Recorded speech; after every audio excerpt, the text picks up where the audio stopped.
Les ovnis. Le sujet passionne et interpelle le monde entier depuis la fin des années 40. Pour certains, il ne s'agit que de mauvaises interprétations de phénomènes météo ou d'engins conçus par l'homme. Les satellites, les avions, les fusées, les ballons-sondes ou encore les drones, mais aussi les essais militaires top secrets, pourraient être la source de cette confusion. Mais pour d'autres, il s'agit bel et bien d'engins venus d'autres mondes qui nous visiteraient depuis très longtemps. Pour les défenseurs de la présence d'ovnis dans notre ciel, la preuve pourrait se trouver dans notre passé, à une époque où aucune technologie humaine n'était présente dans le ciel ou l'espace. D'après eux, il existerait des archives contenant de véritables histoires de soucoupes volantes consignées dans les chroniques romaines. On trouverait aussi, au Moyen-Âge, la trace de vaisseaux aériens naviguant au-dessus des paysans en utilisant la foudre comme arme de destruction.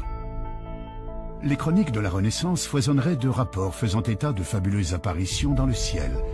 Des apparitions, pour certaines, clairement semblables aux observations modernes d'ovnis. Alors, qu'en est-il vraiment ? À travers cette enquête, nous allons découvrir que les archives recèlent d'extraordinaires documents. Le passé a bien été le théâtre de phénomènes aériens ou célestes marquants pour toutes les populations de notre planète. Des observations qui furent interprétées comme des apparitions divines, des présages, mais aussi comme d'effroyables signes du ciel.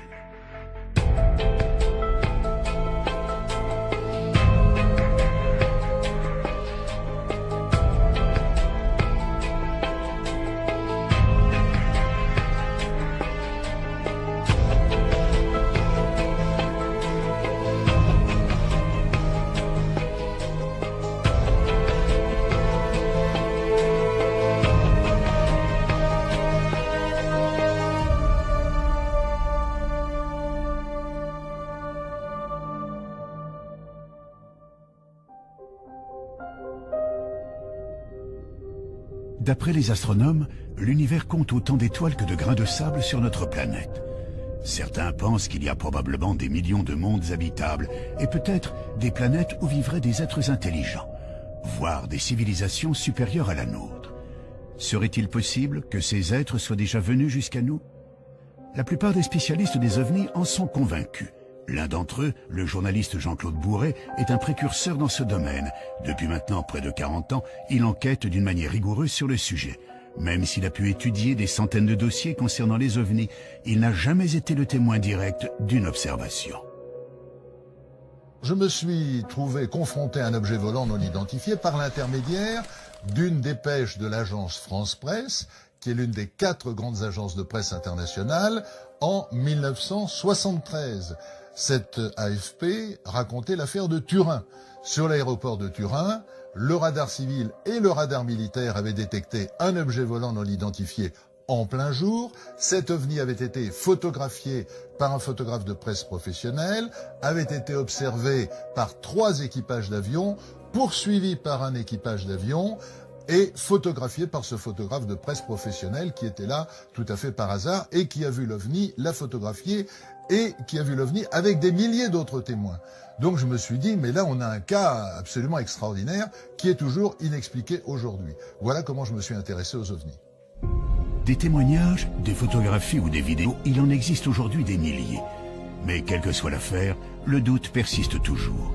Et pour cause. De nos jours, les logiciels informatiques permettent quasiment tous les trucages en photographie et en vidéo.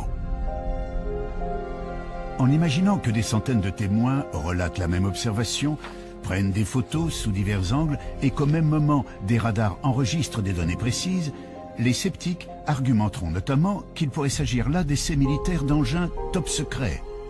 Dans ces conditions, il paraît presque impossible d'obtenir un jour la preuve irréfutable de la présence d'engins extraterrestres dans notre ciel. Pourtant, au milieu des années 1960, quelques passionnés d'ovnis se sont mis à étudier les textes anciens. Scruter le ciel du passé à une époque où aucun engin aérien construit par l'homme ne parcourait le ciel. Pourrait-on trouver des descriptions d'ovnis dans les chroniques romaines ou médiévales? Évidemment, plus on remonte dans l'histoire des hommes, à des époques où la technologie moderne n'existait pas, il n'y avait pas d'avion, il n'y avait pas de ballon-sonde, il n'y avait pas de satellite artificiel.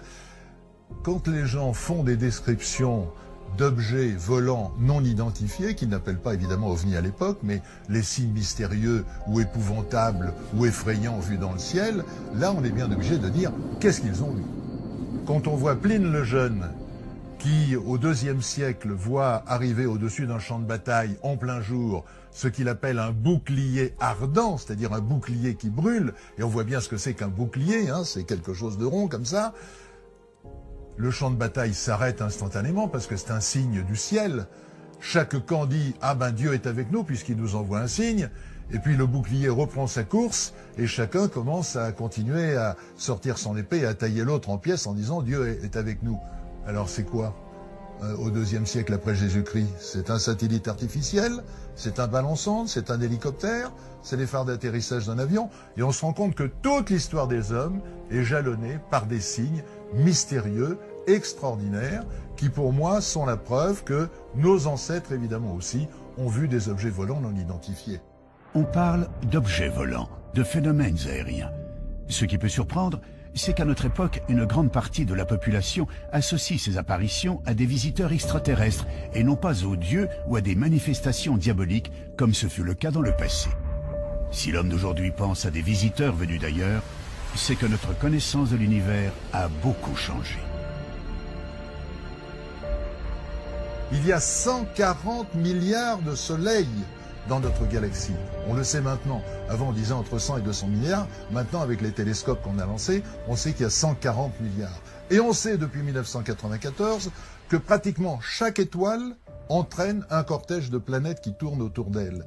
Donc on sait que dans notre galaxie, il y a probablement 1000 à 2000 milliards de planètes.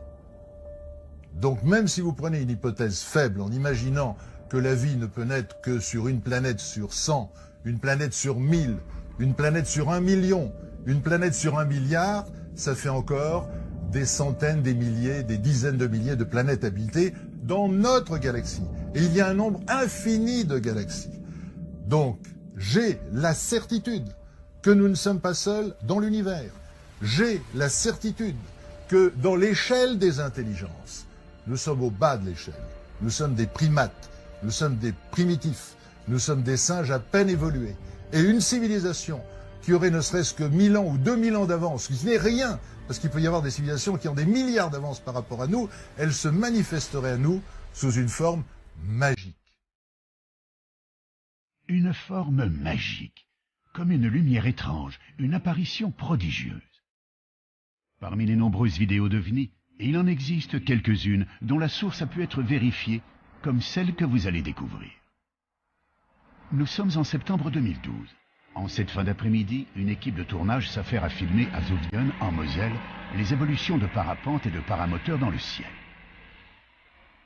Vers 18 h, le caméraman, équipé d'un matériel haute définition, va enregistrer des images pour le moins étonnantes.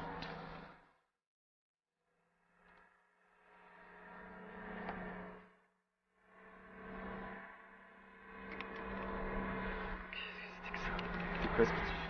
Je sais pas, un ovni. Je sais pas ce que c'est. Sur les agrandissements et au ralenti, quelques séquences laissent apparaître ce que beaucoup définissent comme une sorte d'ange.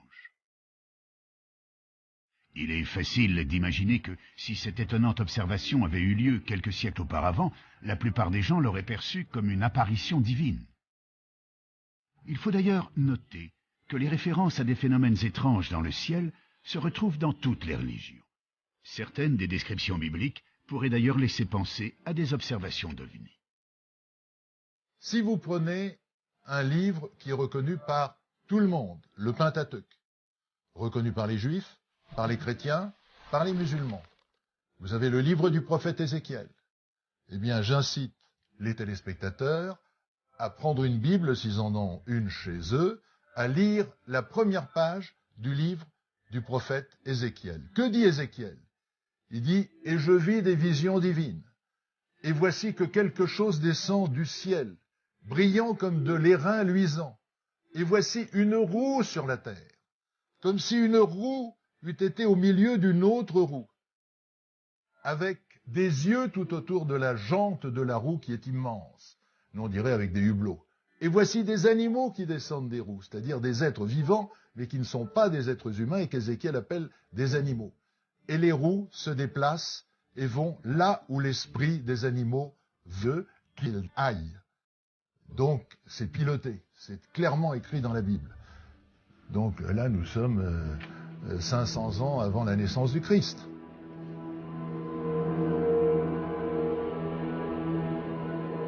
D'autres sources nous parlent de phénomènes célestes ou atmosphériques étonnants observés dans l'Antiquité, notamment dans les écrits d'un certain Julius Obsequens, auteur du Livre des Prodiges. Cet ouvrage réunit des faits étranges relevés de l'an 249 à l'an 12 avant Jésus-Christ. On y trouve toutes sortes d'événements marquants, brièvement résumés et, notamment, des observations curieuses dans le ciel dont voici quelques exemples. Près de Spolète, un globe de feu de couleur d'or tomba en tournoyant sur la terre.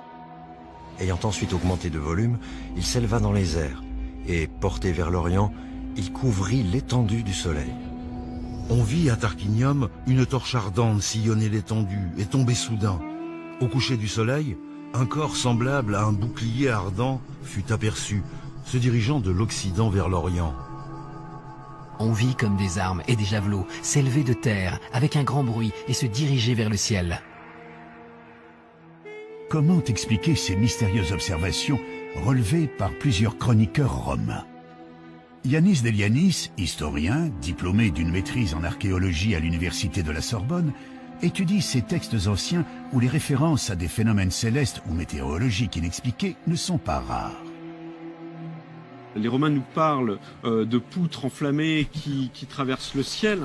Ils nous parlent d'apparitions, ils nous parlent de globes de feu qui parfois ont des comportements étranges dans le ciel. On a un exemple chez Julius Obsequens d'une boule qu'il nous dit de couleur dorée qui serait descendue pratiquement au niveau du sol pour ensuite remonter. Ce sont des phénomènes qu'on s'explique mal aujourd'hui, qui pourtant sont rapportés de façon plus ou moins précise. Et malheureusement, on ne sait pas quoi en faire de ces observations, de ces rapports.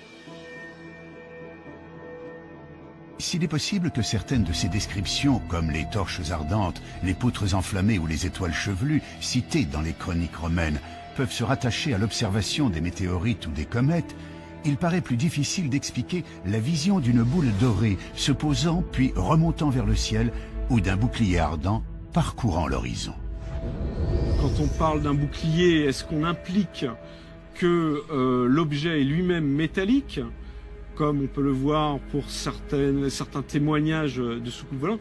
Ça, on est bien embêté pour le dire aujourd'hui, parce que notre compréhension de ces termes-là est assez faible en réalité. On les rapproche d'une morphologie, la morphologie est évidente, Les Romains classifiaient leurs prodiges suivant une typologie morphologique, ils les classifiaient en fonction de la forme, mais qu'est-ce que ça représentait exactement? Là est toute la question. Les boucliers volants de l'Antiquité restent donc une énigme pour les historiens. On peut aussi s'interroger sur un autre fait surprenant de ces écrits vieux de 1800 ans. À leur lecture, on s'aperçoit que leurs auteurs ne cherchent jamais à expliquer l'origine de ces phénomènes, comme si cela les dépassait de très loin. Les Romains voyaient des choses dans le ciel qu'ils ne s'expliquaient pas forcément ou qu'ils tentaient d'expliquer par une rupture de l'équilibre de la nature. Donc ils cherchaient des interprétations. Et c'était peut-être ce qui les intéressait le plus en réalité, plus que le phénomène lui-même ou que sa nature, était de savoir ce qu'il fallait en faire et comment le comprendre, comment comprendre ces signes. C'est d'ailleurs l'un de ces signes qui marquera un tournant radical dans l'histoire de l'humanité. En effet, en l'an 312, Constantin, qui s'apprête à combattre pour le trône impérial de Rome, voit soudainement apparaître dans le ciel d'Italie une croix étrange, entourée d'un cercle. Il croit y reconnaître un symbole chrétien. Pour le futur empereur, c'est bien sûr un message. Alors qu'il ne croyait pas au Dieu des chrétiens, il est désormais persuadé d'être protégé par le Christ. Après sa victoire, Constantin interdira la persécution des chrétiens dans l'Empire, annonçant le début d'une entrée de l'Europe dans l'ère chrétienne. Tout cela, suite à l'apparition d'un phénomène étrange dans le ciel d'Italie, il y a 17 siècles.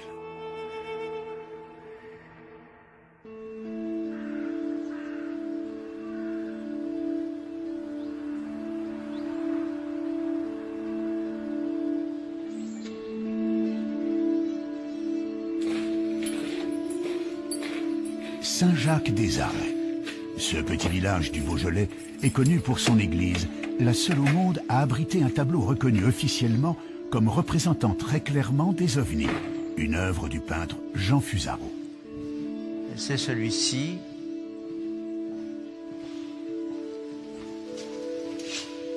Alors Fusaro, sur le plan graphique, il faut parler du plan graphique aussi, il s'en donne à cœur joie, évidemment, qu'il y a une représentation de toutes les phases de l'histoire de Rigobert.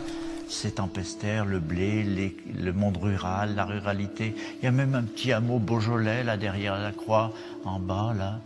Et puis, il y a cette spatialité différente, cette fabuleuse interprétation de ce qu'on appelle des ovnis au jour d'aujourd'hui, hein. Des ovnis, des bateaux qui voguent dans les nuages. Alors ce sont soit des bateaux, soit des soucoupes, soit des montgolfières, soit des cochons qui volent, soit des oiseaux qui volent. C'est tout à fait un monde où Fusaro se délecte d'abord, parce que c'est un peintre de la délectation. Il se délecte et il s'en sort.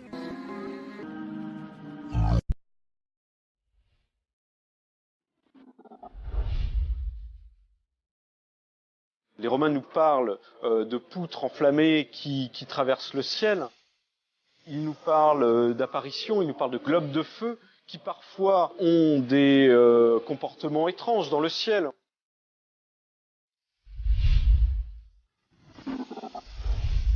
On croyait aussi dans l'existence de vaisseaux aériens venant d'un pays s'appelant la Magonie. On peut voir par exemple des éléments qui nous paraissent bizarres. Et c'est là qu'il y avait une grande croix lumineuse qui était apparue dans le ciel, mais une croix couchée, sans Christ dessus, une croix lumineuse couchée.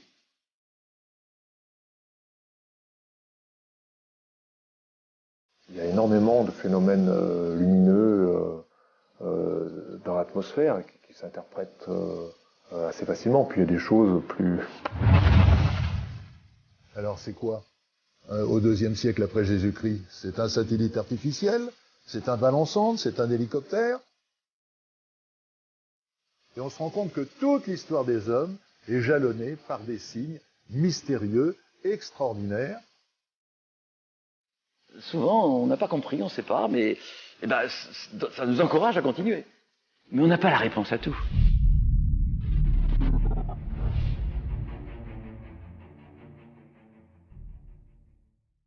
Toute une série de croyances ont pu se développer. Ça vient d'en haut, oui, ça vient d'en haut, ça vient du ciel. Ça vient du ciel parce que dans le ciel, il y a des puissances qui envoient la grêle. Alors ces puissances, de là à les mettre dans un navire aérien, je veux dire, le pas est pas très difficile à franchir. Difficile pourtant de retrouver d'autres récits issus du folklore qui nous parlent de navires volants pilotés par des êtres venus d'un autre monde. Si l'on n'a pas encore découvert à ce jour de textes équivalents, il existe pourtant des représentations anciennes de vaisseaux naviguant dans le ciel pilotés par des êtres à l'apparence humaine. Ces représentations sont visibles dans une église située dans le monastère de Dekani, au Kosovo. Parmi les fresques et les icônes datant du milieu du XIVe siècle, on peut apercevoir sur une crucifixion deux engins aériens très particuliers. Deux petits vaisseaux occupés chacun par un homme qui semble faire office de pilote. Une représentation peinte il y a plus de 700 ans et qui, on peut le comprendre, a passionné les amateurs d'ovnis qui pensent avoir trouvé là une véritable preuve d'ovnis dans les temps anciens. Mais pour mieux comprendre, il faut visiter d'autres églises plus proches de nous qui abrite des représentations assez comparables à celles de Décanie. En Belgique, à Chevetogne, se trouve un petit monastère occupé, tout comme au Kosovo, par des religieux orthodoxes.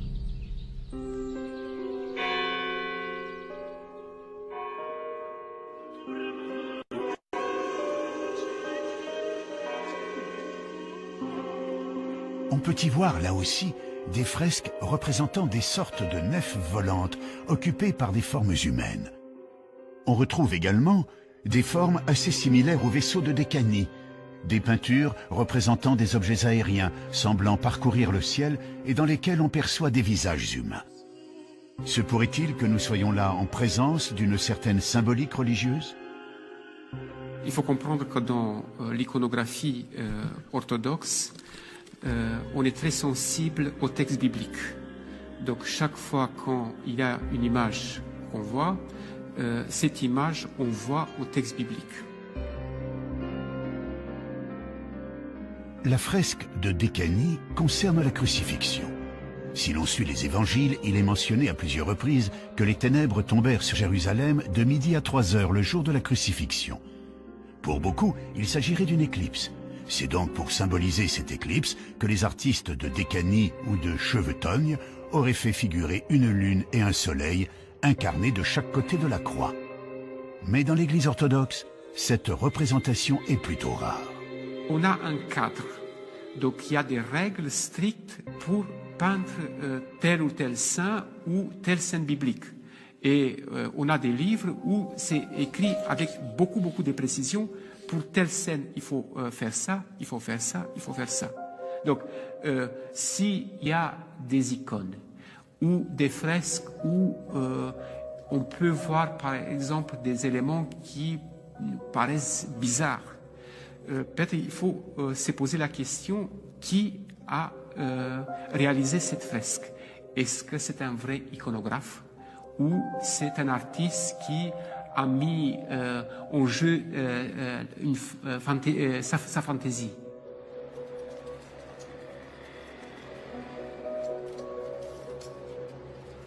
D'autres églises abritent des œuvres dans lesquelles certains ont cru déceler d'étonnantes représentations d'ovnis.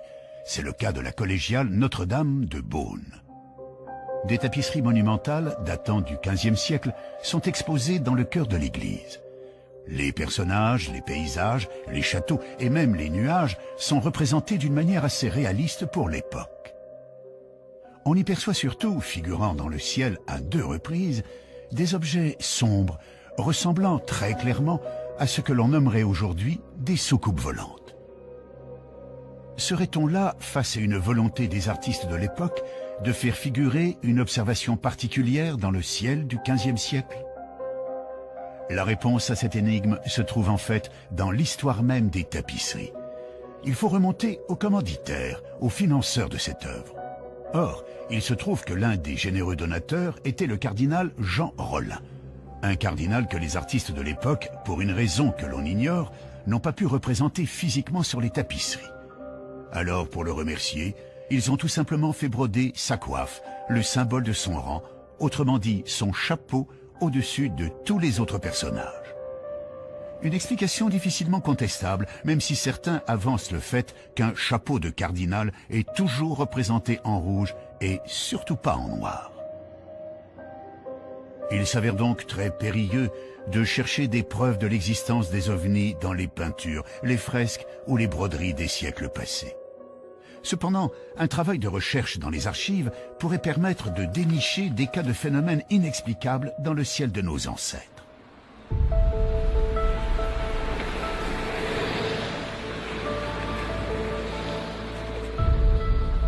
À Paris, au siège de Météo France, on trouve une bibliothèque très riche créée en 1878. On peut y consulter plus de 25 000 ouvrages scientifiques concernant la météorologie, mais aussi les phénomènes extraordinaires qui ont ponctué le ciel du passé.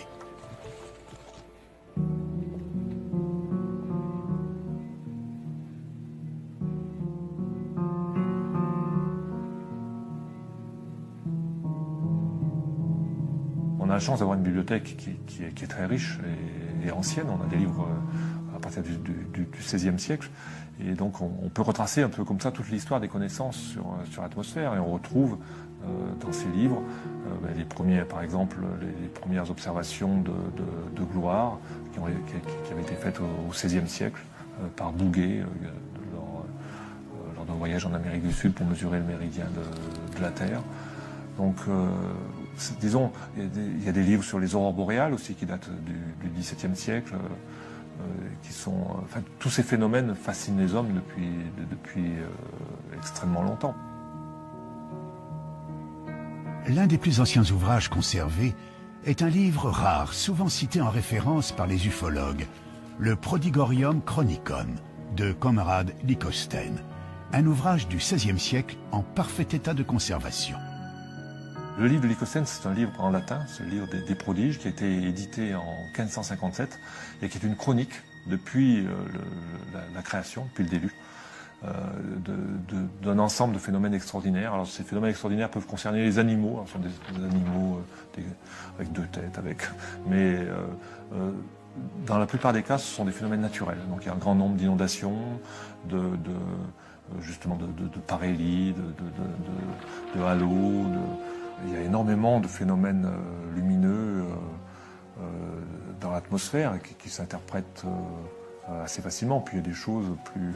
Donc on se demande si c'est pas sorti de l'imagination de celui qui a écrit. Par exemple, on voit des bruits des armes dans le ciel, donc des bruits de bataille. On peut penser que ce sont des orages, des tremblements de terre. Enfin, on voit avec des villes qui sont avec des bâtiments qui sont détruits. Donc ce livre est très intéressant parce que chaque phénomène est daté. Et puis donc il y a un très grand nombre d'illustrations. Alors on se rend compte, ce sont des illustrations qui étaient des gravures au bois, et que c'était un petit peu les mêmes illustrations qui resservaient plusieurs fois. Une nouvelle fois, l'auteur de cet ouvrage, tout comme le chroniqueur romain Julius Obsequens, fait donc état de prodiges extraordinaires observés dans le ciel depuis l'Antiquité. On y retrouve, illustrés, les fameux boucliers évoluant dans l'atmosphère, des soleils en pleine nuit et torches ardentes et autres poutres flamboyantes. Mais à y regarder de plus près, il semblerait très envisageable que la majorité des cas représentés sur ces gravures trouvent aisément des explications météorologiques ou astronomiques. Pour les cas les plus étranges, il faut savoir que l'histoire des hommes a été marquée par des phénomènes cosmiques extraordinaires, mais tout à fait naturels. Des phénomènes qui ont très sûrement interpellé les chroniqueurs du passé. Il y a de temps en temps des phénomènes nouveaux et étonnants. Alors les comètes en font partie, brutalement dans le ciel. C'est une comète qui va rester quelques jours, quelques mois, présente dans le ciel. Les chutes de météorites, c'est autre chose. Alors ou bien c'est une étoile filante dans le ciel, ou bien c'est vraiment une explosion, ou bien c'est vraiment une onde de choc, ou c'est vraiment un cratère à l'arrivée, notre phénomène. Il y a un autre phénomène intéressant qu'on n'a pas vu depuis quelque temps, qui est une supernova. Qu'est-ce que c'est qu'une supernova? C'est une étoile qui, après avoir fabriqué des éléments comme l'oxygène, l'azote, le chlore, jusqu'au fer, explose. Elle s'effondre sur elle-même et rebondit, ça explose. Et entre parenthèses, ce sont des phénomènes essentiels, puisque c'est le mécanisme par lequel nos atomes dans notre corps sont formés. Tout ce que vous avez dans votre corps, c'est-à-dire un peu de chlore, un peu de magnésium, un peu de calcium, etc. et autres, a été fabriqué un jour dans une étoile qui n'est pas le Soleil et qui a explosé. Et un tel phénomène est spectaculaire. Parce que l'étoile, quand elle explose, elle devient pratiquement aussi lumineuse que toute la galaxie. C'est-à-dire aussi lumineuse qu'un milliard d'étoiles. Ce qui veut dire que cet objet est l'objet le plus brillant du ciel. Vous le voyez évidemment la nuit, c'est le plus brillant. Mais en même temps, vous le voyez le jour. Il est tellement brillant qu'on le voit de jour. Ah, il est moins bien que le soleil, d'accord. Mais vous voyez cette étoile nouvelle que vous ne pouvez pas ignorer, qui va durer 20 jours, 30 jours, maximum 100 jours, qui apparaît brutalement et qui ensuite disparaît lentement. On peut en effet largement concevoir qu'une supernova, l'explosion d'une météorite ou l'apparition soudaine d'une nouvelle étoile dans le ciel, ait pu frapper l'esprit de nos ancêtres. Quand un phénomène nouveau apparaît, il y a ceux qui imaginent je ne sais quelle histoire complètement stupide, je dirais même obscurantiste, et puis il y a ceux qui réfléchissent.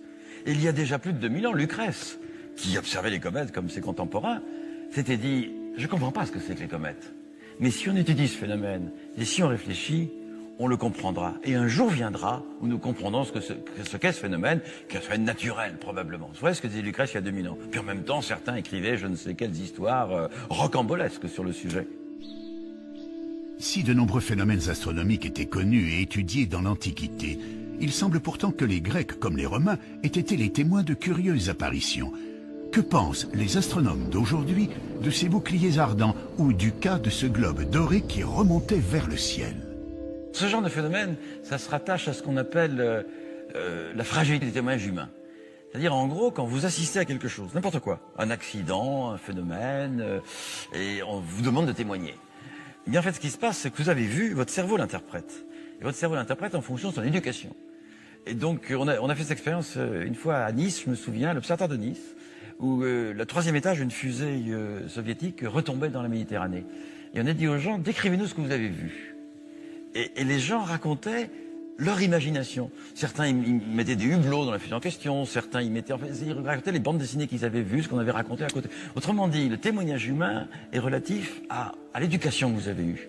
Donc, il est tout à fait naturel que n'importe quel phénomène céleste ou terrestre, vu pour la première fois par quelqu'un, soit considéré comme magique, soit considéré comme extraordinaire. Et on a là des contes qui finalement nous montrent la richesse de l'imagination humaine.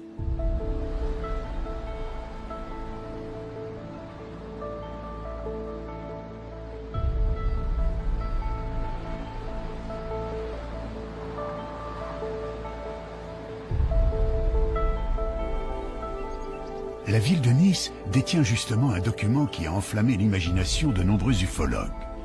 Le document en question se trouve aux archives communales et il renfermerait l'un des cas les plus énigmatiques d'OVNI dans le passé.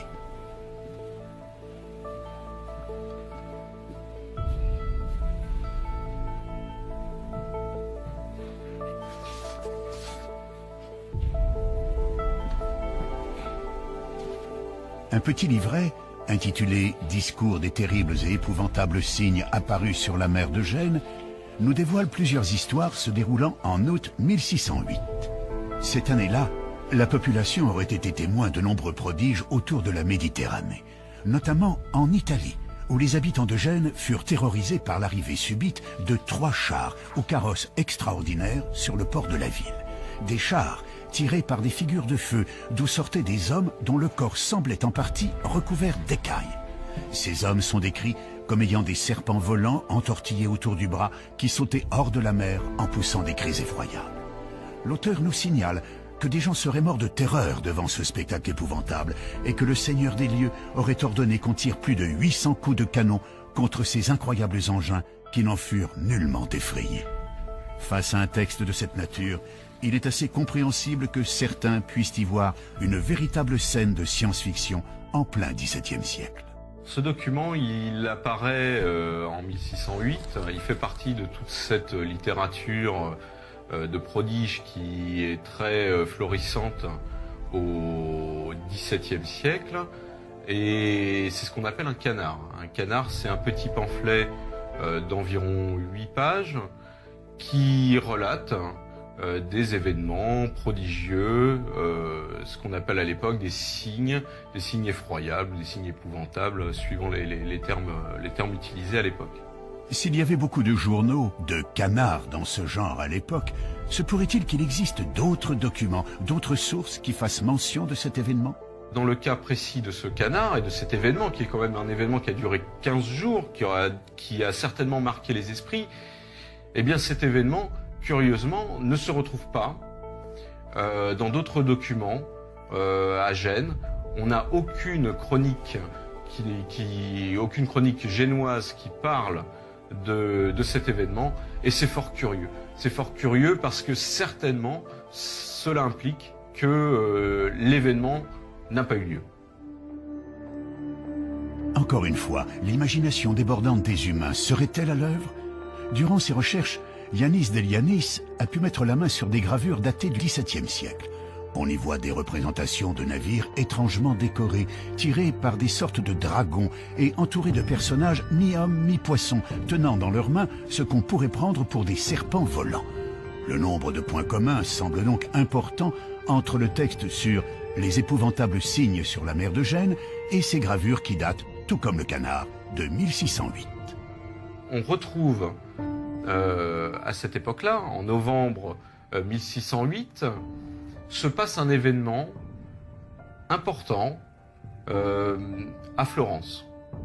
à Florence, Cosme de Médicis se marie avec Marie-Magdalene d'Autriche le 3 novembre 1608 sur la rivière de l'Arno.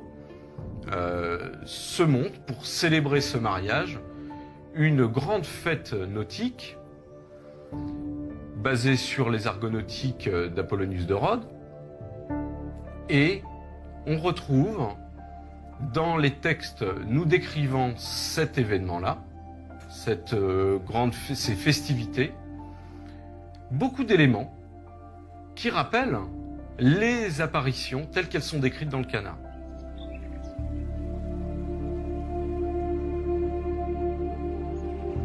D'après Yanis, le livret en question fut édité en décembre 1608.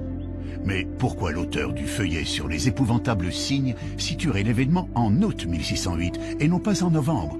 Et pourquoi dans le port de Gênes et pas à Florence? Je soupçonne l'auteur du Canard d'avoir déplacé sciemment le lieu de l'événement de Florence à Gênes pour couvrir ces traces, simplement. Ça arrive assez souvent dans la littérature de prodige. On réchauffe parfois les histoires, on change les dates, on change les lieux et on ressort la même histoire. C'est assez classique. Et là, on a peut-être un exemple également de ce genre de technique utilisée par les auteurs des canards. Falsification, témoins influencés par leur culture ou leur imagination, mauvaise interprétation de symboles religieux ou de phénomènes naturels, il paraît donc très difficile de trouver la preuve irréfutable d'observations d'ovnis dans les archives. Difficile, mais pas impossible. Il existe en effet quelques cas troublants qui ne trouvent aujourd'hui encore aucune explication valable. C'est le cas d'une observation faite à Hambourg en 1665 par un astronome et écrivain polonais. Dans le Theatrum Cometicum de Stanisław Lubieniecki, on retrouve plusieurs gravures qui représentent pour la plupart des comètes. Parmi celles-ci, une gravure particulière ne représente pas une comète. L'auteur est également l'observateur de ce phénomène. Il l'observe de chez lui. On voit sur la gravure qu'il a même marqué l'emplacement de l'observation, c'est-à-dire sa maison, son grenier. Il observe le phénomène de chez lui et l'auteur, qui est rompu à l'observation des comètes, il vient d'en observer une la même année, quelques mois plus tôt en avril, voit ce phénomène apparaître au-dessus de sa ville. On est en juillet. Il observe donc un autre phénomène qui pour lui n'est pas une comète. Et ce n'est pas une comète, c'est un phénomène qui n'apparaît pas sur plusieurs jours. Il est visible que quelques heures, je crois, au-dessus de la ville. Et il note sur cette gravure, il représente les différents états de ce qu'il voit. Et c'est très particulier, c'est assez intéressant. On a l'impression d'avoir un phénomène lumineux qui prend différentes formes, qui change d'orientation et qui se sépare en deux.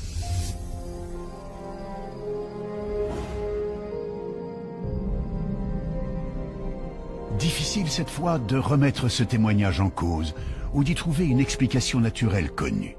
D'autres auteurs à l'esprit également scientifique relateront eux aussi des observations extraordinaires dans le ciel au XVIIIe et XIXe siècle.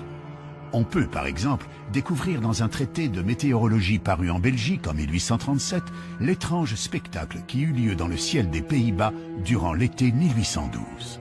Le 23 août, vers les 9h du soir, M. Nieuwenhuis, ministre à Utrecht, revenant d'une maison de campagne, aperçut dans le ciel une bande de la largeur de 2 fois le diamètre de la Lune. Au commencement, elle parut formée de quelques traits de feu parallèles, qui allaient en se rapprochant puis se réunissaient. La lumière augmenta par degrés, la bande devint rouge de feu, et le milieu comme le fer incandescent. Et il s'en élança des rayons enflammés, qui à 3 reprises différentes s'épanouirent et se contractèrent en se dirigeant vers le nord. Tout à coup, il en partit un corps semblable à une étoile rouge de feu. En peu d'instants, elle devint grande comme la moitié de la Lune. Sa lumière devint étincelante et presque aussi éclatante que celle du soleil couchant. Ce globe retourna alors dans le milieu de la bande dont il était sorti. Il a ensuite poursuivi sa route au-delà, et son éclat s'affaiblit en raison de la distance. Là encore, ce phénomène observé aux Pays-Bas il y a plus de 200 ans reste une affaire totalement inexpliquée.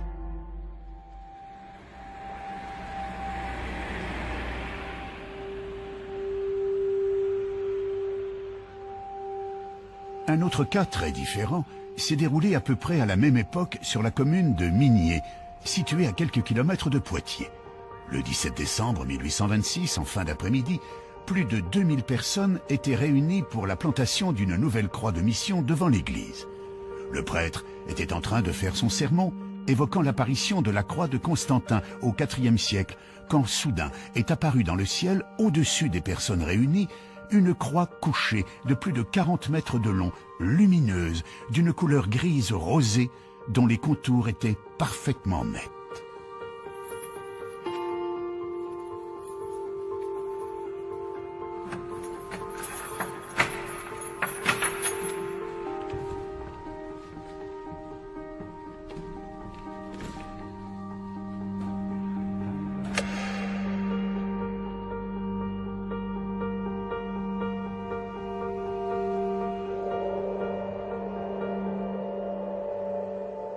C'est pendant qu'il parlait de cette victoire de la croix que brusquement les gens ont été détournés, ne l'ont plus écouté. Il a essayé de parler plus fort et son confrère a dû intervenir en lui disant « Mais cessez de parler de l'apparition à Constantin, regardez ce qui se passe ». Et c'est là qu'il y avait une grande croix lumineuse qui était apparue dans le ciel, mais une croix couchée, sans Christ dessus, une croix lumineuse couchée. L'émotion fut immense. La plupart des gens présents se mirent à pleurer, à crier, mais surtout à prier. Cette croix gigantesque, située seulement à une soixantaine de mètres au-dessus de leur tête, était silencieuse, immobile et surtout d'une netteté parfaite, diront les témoins. Ces gens, pour la plupart des paysans qui avaient donc l'habitude des phénomènes naturels, n'ont a priori pas pu confondre cette apparition avec un nuage à la forme particulière. D'ailleurs, les rapports de l'époque font état d'un ciel parfaitement clair ce jour-là. La croix resta en place durant plusieurs dizaines de minutes. Elle était restée très figée, très fixe, donc sans aucun mouvement.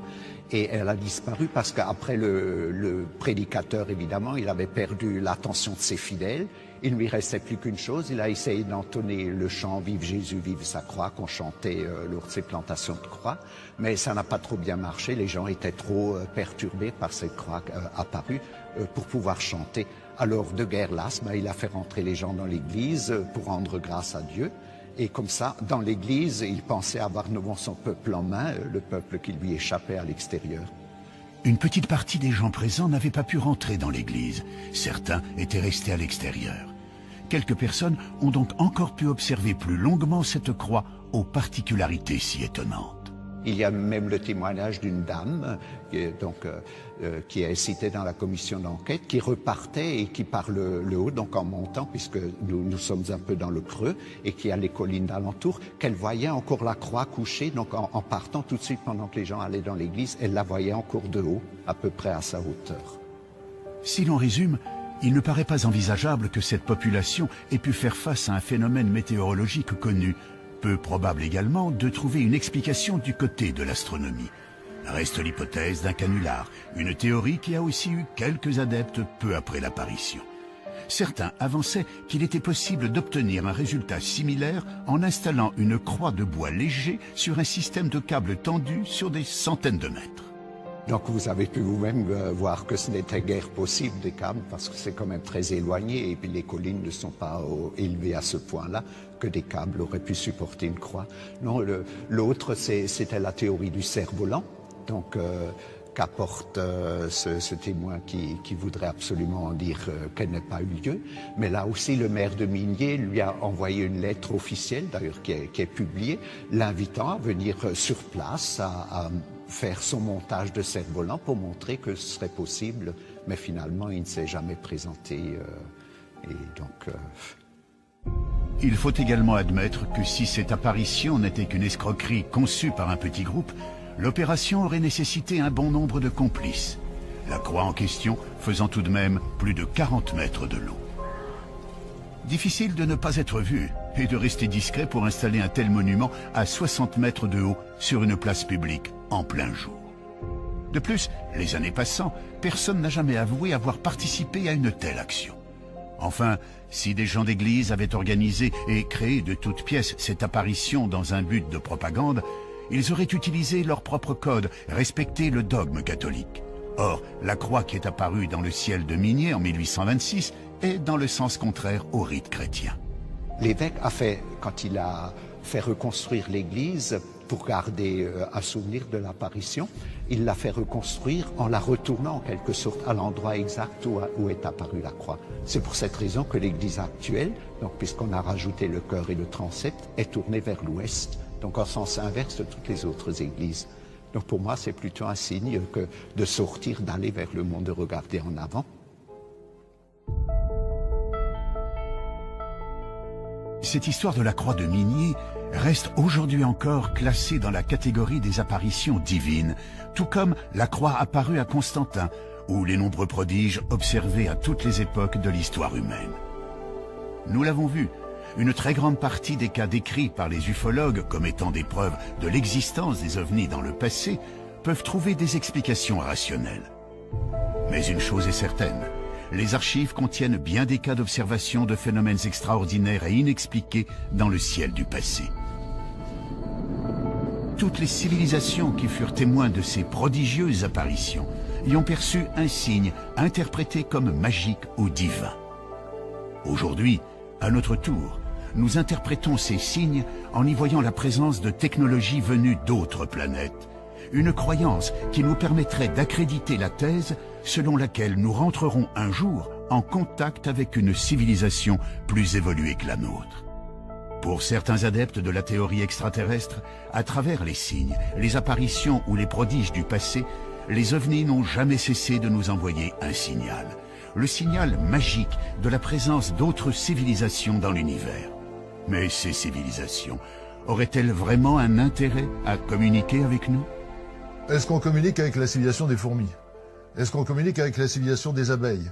Est-ce qu'on communique avec un escargot? Vous imaginez un escargot, il pleut, il sort de sa coquille, il avance comme ça, et puis il y a quelque chose de vertical. Il monte, et c'est un piquet qui tient une glissière de sécurité d'autoroute. Il est au sommet, et puis avec ses deux petites antennes, au bout duquel il y a les yeux, il regarde, il voit passer des lumières comme ça. Est-ce qu'il peut savoir ce que c'est qu'une voiture? Est-ce qu'il peut savoir la différence entre un moteur diesel et un moteur essence? Est-ce qu'il peut imaginer que dans ces voitures, il y a un homme avec une carte de crédit, une puce électronique, un code qu'on rentre dans une machine pour retirer de l'argent? C'est un monde qu'il ne peut même pas imaginer. Et ben, je pense qu'il y a la même différence entre l'escargot et nous qu'entre nous et certaines civilisations extraterrestres.